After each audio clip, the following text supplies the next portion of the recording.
gets drafted at 22, signs a contract worth several $1,000,000, and for the first time in his life, money stops being something he has to think about at all, every day. 6 years later, his career's over, an injury nobody could have predicted or fully prepared for, and within a few years of that, he's filed for bankruptcy. The exact outcome he never once imagined possible on draft day. Here's the number you've probably heard before, repeated in documentaries, in locker rooms, in think pieces for over a decade. 78% of NFL players face financial distress within 2 years of retirement. 60% of NBA players are broke within 5. Here's what almost nobody mentions when they repeat that number over and over across articles, documentaries, and locker room conversations. It comes from a single 2009 magazine article, not a rigorous, systematic study. And when actual researchers went back years later and checked real bankruptcy court records directly, the number for NFL players specifically came out to just under 16% within 12 years of retirement. Still genuinely alarming for people who earned millions of dollars, just considerably lower than the viral stat everyone quotes. This isn't a video mocking athletes for being bad with money. It's a video about a specific, well-documented set of mechanisms that apply to anyone who receives a large amount of money quickly, without the years of habit building that usually come before it, and why the real number, even the more accurate one, should still stop you.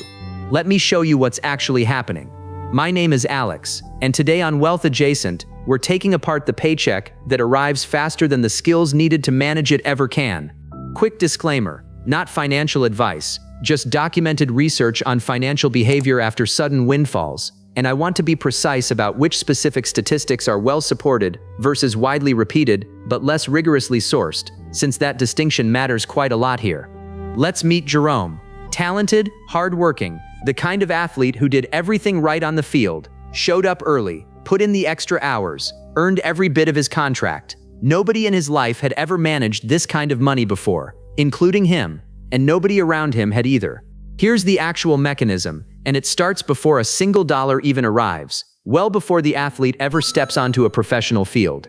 Most professional athletes reach their peak earning years in their early 20s, a decade or more before the average person hits their own financial peak, which means the habits, financial literacy, and support network that normally develop gradually over a full career simply haven't had time to form yet, arriving all at once instead of accumulating slowly the way they would in almost any other profession. Here's the part that should make you sit up. Average career length across the major professional sports is genuinely short, roughly 3 to 4 years in the NFL specifically, meaning the entire working career that has to fund a full lifetime, sometimes 50 or 60 more years afterward, is frequently compressed into less time than a typical undergraduate degree takes to complete from start to finish. Research analyzing actual bankruptcy filings found something specifically counterintuitive worth naming directly, since it challenges the intuitive assumption most people bring to this topic. Total career earnings and career length made almost no difference to bankruptcy risk once the data was actually examined closely. Players who earned considerably more, or played considerably longer, weren't meaningfully protected compared to players who earned less or had shorter careers, which suggests the actual risk factor isn't the size of the paycheck at all. It's something structural happening after the money arrives, a pattern that plays out regardless of exactly how much money is involved in the first place. Where does that structural risk actually come from, specifically? A researcher studying this exact question pointed to the same psychological pattern that affects lottery winners: sudden, large income arriving without the years of financial decision-making that normally precede that level of wealth, building up gradually over time. The brain doesn't automatically develop money management skills just because the number in an account got dramatically larger overnight. Those skills are built through repeated practice over many years. Practice a sudden windfall specifically skips entirely by its very nature. There's a specific pattern worth naming around the people surrounding a newly wealthy athlete too, since it's a well-documented dynamic that shows up consistently across sports and eras. A sudden increase in visible wealth attracts a predictable set of financial relationships: family members with genuine needs, friends requesting loans, advisors and managers taking a cut, sometimes legitimate, sometimes not, all arriving at once, often before the athlete has any real framework for evaluating which requests are reasonable. Saying no to any of these requests, especially early in a career, carries real social cost in a way that makes saying yes repeatedly feel like the path of least resistance, particularly for someone whose entire identity has just shifted from promising young athlete to the person everyone assumes has unlimited money now. There's a specific pattern worth naming around lifestyle expansion too, since it happens faster and more dramatically than most people's own version of the same process. A car, a house, sometimes multiple houses, an entourage requiring ongoing salaries of its own, all frequently acquired within the first year or two of a career, based on projecting the current paycheck forward indefinitely, rather than accounting honestly for a career that averages just a few short years before it ends, often abruptly. Terrell Owens, a 6-time Pro Bowler who earned an estimated $80 million over a 15-season career, filed for bankruptcy in 2012. A real, publicly documented case researchers specifically point to, since it demonstrates that even exceptional talent and an unusually long career don't automatically protect against the underlying pattern this video describes. There's a specific tax detail worth naming too, since it catches a lot of newly wealthy earners off guard, regardless of profession, and it's rarely factored into the sticker shock number reported in headlines. A meaningful share of a large contract disappears immediately to taxes, often close to 40% depending on where the player lives and plays, since professional athletes frequently owe state income tax in every state where they play a game, not just where they live. A specific complication known informally as the jock tax. Add agent fees, typically a few percent, plus other professional fees layered on top. Financial advisors, publicists, trainers, and the number athletes see reported in headlines is never remotely close to the number that actually lands in an account to be managed. There's a specific structural detail worth naming around professional sports specifically too, since it compounds every other factor already discussed rather than existing in isolation. Unlike most careers, where income tends to rise gradually over decades, an athlete's peak earning year might be their very first professional contract, meaning there's no gradual on-ramp, no years of smaller paychecks to practice budgeting on before the largest sum of money they'll likely ever see arrives all at once, often before they've had a single real conversation with a financial professional of their own choosing. There's a specific pattern worth naming around how a career actually ends too, since it rarely happens on the athlete's own terms or timeline. Injury, being cut, simply aging out of peak physical performance. Most professional careers end abruptly and often unexpectedly, sometimes mid-contract, sometimes with little warning at all. That abrupt ending removes the gradual wind down most careers get, the chance to adjust spending and planning slowly as retirement approaches, replacing it with a hard, sudden stop that has to be managed all at once, often at an age when most peers in other professions are still just beginning their careers. There's a specific pattern worth naming around why the inflated statistic keeps circulating despite the more accurate research existing for years now. A dramatic, round number is simply easier to repeat in a headline, a locker room conversation, or a documentary voiceover than a nuanced figure with methodology caveats attached. And once a specific number achieves wide enough circulation, correcting it requires far more effort than the original spread ever did, a pattern that shows up constantly whenever a viral statistic outpaces the more careful research trying to catch up to it. There's a psychological pattern worth naming here too, similar to others we've covered on this channel. Spending in the moment produces an immediate, visible signal of success and belonging, especially inside a locker room culture where status and generosity are frequently intertwined and closely watched by teammates. Saving quietly produces no comparable immediate signal at all, no visible reaction, no social credit earned in the moment, which means the behavior that actually protects long-term financial security carries zero of the same social reward as the behavior that slowly erodes it. It's worth naming honestly that this isn't purely a story about individual choices either, since that framing alone would be incomplete and somewhat unfair. A specific pattern of predatory financial advisors targeting young, newly wealthy athletes has been well documented, sometimes involving outright fraud, sometimes simply poor, high-fee advice from someone technically licensed but not acting in the athlete's actual best interest at all. Trusting the wrong advisor at 22, when almost nobody has the financial literacy to evaluate that advisor's credentials properly, is a specific, documented risk layered on top of everything else. There's a specific pattern worth naming around divorce and legal costs too, since the original 2009 reporting specifically identified these as major contributing factors alongside pure spending. High-profile relationships, rapid lifestyle changes, and the general strain of a demanding public career all correlate with elevated divorce rates in professional sports, and divorce settlements can meaningfully accelerate financial distress that was already building from other directions, sometimes forcing the liquidation of investments or property at exactly the wrong moment. Now let's go back to the actual number, because it matters which specific figure gets used. The rigorous academic study analyzing real bankruptcy court records found that 15.7% of NFL players drafted in a specific multi-year window filed for bankruptcy within 12 years of retirement.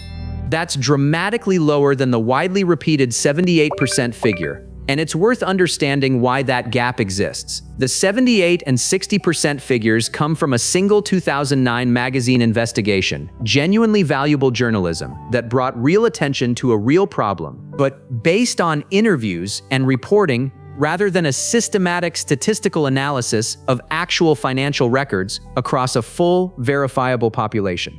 The 16% figure comes from researchers specifically pulling real bankruptcy court filings and cross-referencing them against actual player earnings data for a defined group of players drafted within a specific window. Both numbers describe something real. They're measuring meaningfully different things, using meaningfully different methods, and conflating them, treating the more dramatic viral figure as though it carries the same rigor as the court record-based one, is itself a small example of the same pattern this whole channel keeps returning to.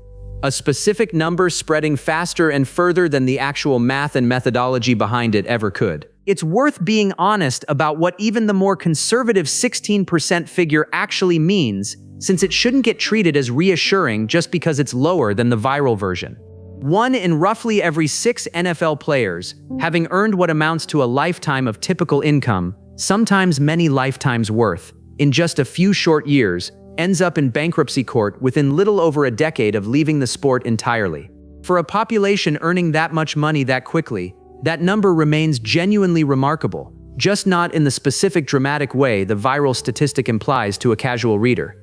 There's a specific pattern worth naming around what actually helps too, since this isn't purely a doom and gloom story with no genuine solutions available. Athletes who work with a fee-only financial advisor, paid a flat rate rather than a percentage of assets or commission on products sold, and who begin structured saving and investing early in a career, rather than waiting until retirement approaches, show measurably better long-term outcomes in the research specifically studying this population. A real, actionable pattern worth understanding rather than just a comforting footnote at the end of an otherwise bleak story. So here's the actual framework worth naming clearly, and it applies well beyond professional sports to anyone facing a sudden large increase in income at any point in life. Treat a windfall's peak earning years as funding an entire multi-decade lifetime, not just the current lifestyle those specific peak years could technically support in the moment.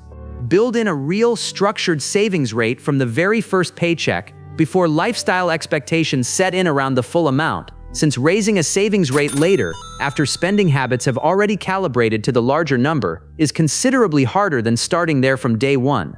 A few practical moves fall out of that. Work specifically with a fee-only advisor, verified independently, not one recommended by an agent or team who may have their own financial relationship with that advisor or receive a referral incentive for the introduction. Build a clear separation between money for current lifestyle and money explicitly earmarked for the decades after a short career inevitably ends, ideally structured so the two pools aren't easy to blur together in daily decision-making. And treat requests from friends and family as decisions worth a genuine pause, not obligations that have to be honored immediately just because the money currently happens to be available, since a brief delay to actually evaluate a request rarely damages a relationship the way an outright no might, while an immediate yes to every request virtually guarantees the pattern repeats indefinitely. There's a specific parallel worth naming around other populations who face this exact same structural risk, since it makes clear this isn't really a story about athletes specifically at all. Lottery winners show remarkably similar patterns: sudden wealth without the years of financial habit building that normally precede it, and research on lottery winners finds elevated bankruptcy rates within just a few years of a major win, following nearly the same underlying mechanism. The common thread isn't the source of the money, a game show, a contract, an inheritance, a startup exit. It's the specific combination of speed and scale outpacing the financial infrastructure available to manage it. It's worth naming the objection directly too, since presenting only one side of this wouldn't be fair or complete. Isn't this a little unfair? Doesn't focusing on athlete failures ignore that plenty of athletes handle this exceptionally well, building lasting businesses and genuine long-term wealth well beyond their playing careers? Completely fair and genuinely true. Many athletes build lasting wealth, launch successful businesses, and manage this transition thoughtfully and successfully, becoming genuine financial success stories precisely because they took the underlying risks seriously early on. This video isn't claiming otherwise, and isn't suggesting failure is the default or inevitable outcome. It's specifically about the documented mechanisms behind the cases that do go wrong. Mechanisms worth understanding regardless of profession, since sudden windfalls happen to lottery winners, inheritance recipients, and startup employees with valuable equity too, not just professional athletes. There's a second objection worth naming too, since the numbers themselves suggest an interesting comparison worth exploring directly. Doesn't the specific sport matter? Isn't a shorter, more physically brutal career like the NFL just a different situation entirely from a sport like baseball with longer careers and different pay structures? Genuinely worth naming, since research comparing across sports finds meaningfully lower bankruptcy rates for baseball players, specifically, somewhere in the range of 5 to 6% within 12 years, considerably lower than the NFL figure. Career length appears to matter here. Baseball careers average nearly 6 years compared to roughly 3 for football, giving players measurably more time to build financial habits gradually before a career actually ends, which supports the core mechanism this video describes rather than contradicting it. So here's where we land. This isn't about mocking anyone for financial struggles after a career defined by extraordinary physical skill rather than financial training, or suggesting these outcomes were somehow predictable failures of character. It's about a specific, documented set of mechanisms, compressed careers, sudden windfalls, social pressure to spend visibly, that apply to anyone facing a similar situation, athlete or not, regardless of how disciplined or intelligent that person happens to be in every other area of their life. Jerome now works with financial literacy programs specifically built for young athletes, using his own experience to help the next generation understand the actual math before the contract even gets signed, not years after the checks have already stopped arriving and the hardest lessons have already been learned the expensive way. The point was never that talent should come paired with financial expertise automatically, or that anyone should have expected an 18-year-old with extraordinary physical gifts to also arrive with a fully developed understanding of taxes, investing, and long-term planning. It's that a system capable of identifying and rewarding extraordinary physical skill at 18 has, historically, done far less to prepare that same person for the financial reality waiting on the other side of a short, extraordinarily lucrative career, a gap that's specifically fixable with earlier, more structured financial education, not an inevitable outcome of the sport itself.